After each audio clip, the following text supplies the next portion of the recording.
এরপর আসলে আমরা একটু আলোচনা করি জসীমউদ্দিনকে নিয়ে। জসীমউদ্দিন, তো জসীমউদ্দিনকে নিয়ে মোটামুটি আমরা সবাই জানি যে জসীমউদ্দিন তিনি পল্লী কবি, ঠিক আছে। তার থেকে পরীক্ষাতে তো প্রশ্ন আসে, মোটামুটি গুরুত্বপূর্ণ সাহিত্যিক যারা তাদের ভিতরে অন্যতম একজন। তো জসীমউদ্দিন তিনি জন্মগ্রহণ করেন 1 জানুয়ারি 1903 জন্মগ্রহণ করেন। একজন বাঙালি কবি, একজন গীতিকার ছিলেন, একজন ঔপন্যাসিক ছিলেন এবং একজন লেখক ছিলেন।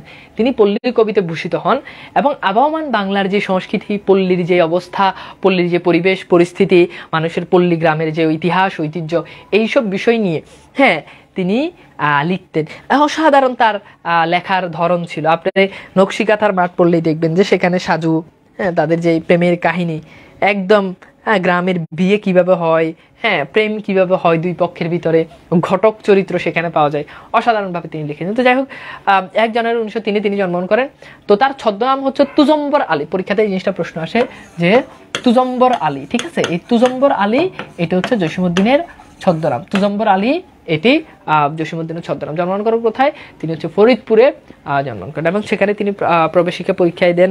তারপর হচ্ছে সেখান থেকে তিনি পড়াশোনা করেন। পরবর্তীতে কলকাতা বিশ্ববিদ্যালয়ে তিনি বাংলা বিভাগে অনার্স করেছেন, স্নাতক কমপ্লিট করেছেন।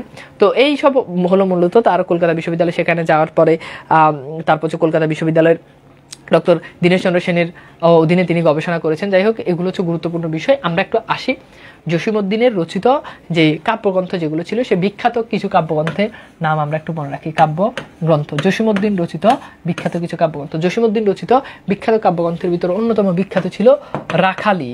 কি ছিল? রাখালি। রাখালি খুবই বিখ্যাত এবং খুবই 1927-এ মেবি এটা প্রকাশিত হয়। এরপর হচ্ছে দানখেদ। দানখেদ তার রচিত আরেকটা বিখ্যাত কাব্যগ্রন্থ। মনে রাখবেন কাব্যগ্রন্থতে কিন্তু কবিতা থাকে। কাব্যগ্রন্থতে কি থাকে? কবিতা থাকে। ওই যে নকশিকাঁথার মাঠ, তারপর হচ্ছে সুজন বদিয়ার ঘাট, সুজন বাদিয়ার ঘাট, এই দুটো মনে রাখবেন। নকশিকাঁথার মাঠ, তারপর কি সুজন বাদিয়ার ঘাট, সুজন বাদিয়ার ঘাট, নকশিকাঁথার মাঠ, সুজন বাদিয়ার ঘাট।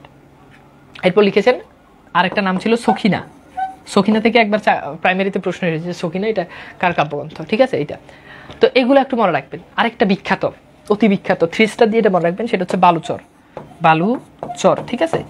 এই কয়েকটা অতি বিখ্যাত। এছাড়া আরো অনেক, যেমন কাপনের মিছিল আছে, তারপর হচ্ছে দুমুখ চাঁদ পাহাড়ি আছে, তারপর হচ্ছে মহরম আছে, তারপর হচ্ছে জলে লেখন আছে। এগুলো তার বিখ্যাত যে কাব্যগ্রন্থ ছিল এইগুলা। হ্যাঁ, আর একটা বিখ্যাত কাব্যগ্রন্থ, সেটার নাম হচ্ছে হাসু, ঠিক আছে। তো এগুলো হচ্ছে জসীমউদ্দিন রচিত বিখ্যাত যে অতি বিখ্যাত কাব্যগ্রন্থ, নট শুধু বিখ্যাত, অতি বিখ্যাত যে কাব্যগ্রন্থগুলো ছিল তার ভিতরে একটা হচ্ছে এই কাব্যগ্রন্থগুলো আর কি। তো এই কাব্যগ্রন্থগুলো আমরা একটু মনে রাখবো। যেমন রাখালি, এটা তার প্রথম কাব্যগ্রন্থ ছিল এবং রাখালি এটা কল্লোল পত্রিকাতে প্রকাশিত হয়। রাখালি প্রথম কোন পত্রিকায়? উত্তর হচ্ছে এটি কল্লোল পত্রিকায় এটি প্রকাশিত হয়। কল্লোল পত্রিকাতে প্রথমবারের মতো এটি প্রকাশিত হয়, ঠিক আছে। এভাবে রাখালি থেকে আমাদের পরীক্ষাতে প্রশ্ন আসতে পারে। তারপর হচ্ছে নকশিকাঁথার মাঠ থেকে বিভিন্ন ধরনের পরীক্ষাতে প্রশ্ন আসতে পারে, যে নকশিকাঁথার মাঠ এটা কত নাম্বার কাব্য? উত্তর হচ্ছে এটা 2য় নাম্বার। রাখালির পরে তিনি এটা লিখেছেন এবং এটা কিন্তু খুব সবচেয়ে বেশি মানে হিট হয়েছে তার এটা। যেমন 38তম বিসিএসের প্রশ্ন হয় যে নকশিকাঁথার মাঠ এর বিষয়বস্তু কি? বিষয়বস্তু লিখো, ঠিক আছে। আচ্ছা, এরপর আসেন আমরা একটু দেখি জসীমউদ্দিন রচিত তার যে নাটকগুলো ছিল, সেই নাটকগুলো, জসীমউদ্দিন রচিত নাটকগুলো ছিল। জসীমউদ্দিনের বিখ্যাত বেশ কিছু নাটক রয়েছে, তার ভিতর অতি বিখ্যাত বেদের মেয়ে জসীমউদ্দিনের বিখ্যাত একটি নাটক, বেদের মেয়ে, ঠিক আছে। এগুলো অনেকগুলো ইউটিউবে পাওয়া যায়, কাহিনীটা আপনারা করলেই পারবেন। কাহিনী জানাটা ইম্পর্টেন্ট না প্রিলির জন্য। এরপর রয়েছে কি? এরপর রয়েছে পদ্মাপার, ঠিক আছে। এই পদ্মাপার এটা জসীমউদ্দিনের রচিত যে বিখ্যাত রয়েছে। তারপর হচ্ছে মধুমালা, ঠিক আছে, মধুমালা, ওকে। তো মধুমালা এগুলো হচ্ছে বিখ্যাত তার গ্রন্থগুলোর ভিতর রয়েছে। এরপর হচ্ছে আসমান সিংহ একটা রয়েছে, হ্যাঁ। তারপর আরেকটা রয়েছে, সেটার নামটা একটু মনে রাখবেন, সেটা হচ্ছে পল্লীবধূ। এই পল্লীবধূ এগুলো তার বিখ্যাত নাটক, ঠিক আছে। আরেকটা রয়েছে, ওটার নাম হচ্ছে ওগপুষ্প ধনু। আরো একটা রয়েছে গ্রামের মায়া, এটা আবার বিখ্যাত, এটা থেকে পরীক্ষাতে একবার প্রশ্ন আসে, গ্রামের মায়া। তো এগুলো থেকে ঘুরে ফিরে পরীক্ষাতে প্রশ্ন আসে, এর বাইরে থেকে খুব একটা পরীক্ষাতে প্রশ্ন আসতে দেখা যায় না, ঠিক আছে। এগুলো আমরা একটু মনে রাখবেন। 2টো উপন্যাস আছে তার, জসীমউদ্দিনের জাস্ট 2টো উপন্যাস একটু মনে রাখবেন। 2টো উপন্যাস খুবই গুরুত্বপূর্ণ, পরীক্ষাতে প্রশ্ন আসে কোনটি? জসীমউদ্দিনের উপন্যাস, কাজেই সবগুলোর সাথে করে দিয়ে আপনাকে কনফিউজ করে দিবে। তার ভিতরে একটা বোবা কাহিনী, আর 2 নাম্বারটা হচ্ছে বৌটুবানির ফুল। একটা বোবা কাহিনী আর একটা হচ্ছে বৌটুবানির ফুল। এই দুটো একটু মনে রাখবেন, আমি লিখে দিলাম না, এই দুটো একটু ভালো করে মনে রাখবেন। ভ্রমণ কাহিনী আছে, ভ্রমণ কাহিনীটা একটু মনে রাখেন। ভ্রমণ কাহিনী, ঠিক আছে, ভ্রমণ কাহিনী। ভ্রমণ কাহিনীর ভিতরে একটা বিখ্যাত ভ্রমণ কাহিনী, ওইটা থেকে পরীক্ষাতে বারবার প্রশ্ন আসে, চলে মুসাফির, চলে মুসাফির। এরপর আসেন হলদে পরীর দেশে, হলদে পরীর দেশে, হ্যাঁ, চলে মুসাফির, ওকে, হলদে পরীর দেশে, এরপর কি চলে মুসাফির। তো এগুলো একটু মনে রাখবেন। আরো একটা আছে, যে দেশে মানুষ বড়, তারপর হচ্ছে জার্মানি শহরের বন্দরে, চারটা আছে। যে দেশে মানুষ বড়, এটা থেকে পরীক্ষাতে প্রশ্ন আছে, যে দেশে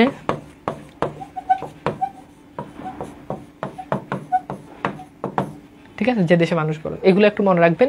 এগুলো তার বিখ্যাত যে ইয়ে রয়েছে সেগুলো একটু মনে রাখবেন।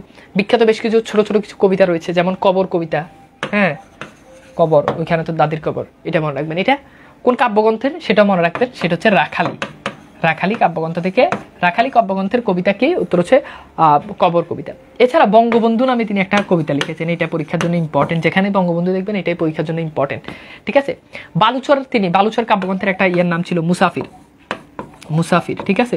বালুচর কাব্যগ্রন্থের একটা ইয়ের নাম, সেটা হচ্ছে মুসাফির। পল্লী জননী, নিমন্ত্রণ, নিমন্ত্রণ থেকে পরীক্ষাতে প্রশ্ন আসবে, নিমন্ত্রণ, নিমন্ত্রণ তার রচিত বিখ্যাত যে কাব্যগ্রন্থ ছিল, ঠিক আছে। তো এইগুলো হচ্ছে মোটামুটি বিখ্যাত। তো এই হচ্ছে আমাদের মোটামুটি যে আমাদের ইয়ে সম্পর্কিত যে আলোচনা, অর্থাৎ ঠিক আছে, বিখ্যাত যে ইয়ে ছিল সেগুলো। তো যাই হোক, বিখ্যাত সাহিত্যিকদের ভিতরে আবার বলছি, যাদেরকে আপনারা একটু বেশি গুরুত্ব দিয়ে পড়বেন, তাদের ভিতরে অন্যতম একজন তিনি হচ্ছেন জসীমউদ্দিন। কাজে জসীমউদ্দিনকে একটু গুরুত্ব দিয়ে পড়বেন, এবং জসীমউদ্দিন থেকে পরীক্ষাতে প্রায় প্রশ্ন আসে, মানে গুরুত্বপূর্ণ সাহিত্যিক যারা রয়েছে তাদের ভিতরে অন্যতম গুরুত্বপূর্ণ হচ্ছে জসীমউদ্দিন। তো কাজে জসীমউদ্দিনকে একটু ভালো করে পড়বেন, হ্যাঁ। জসীমউদ্দিনের ইয়েটা আমাদের জন্য জানাটা খুব গুরুত্বপূর্ণ।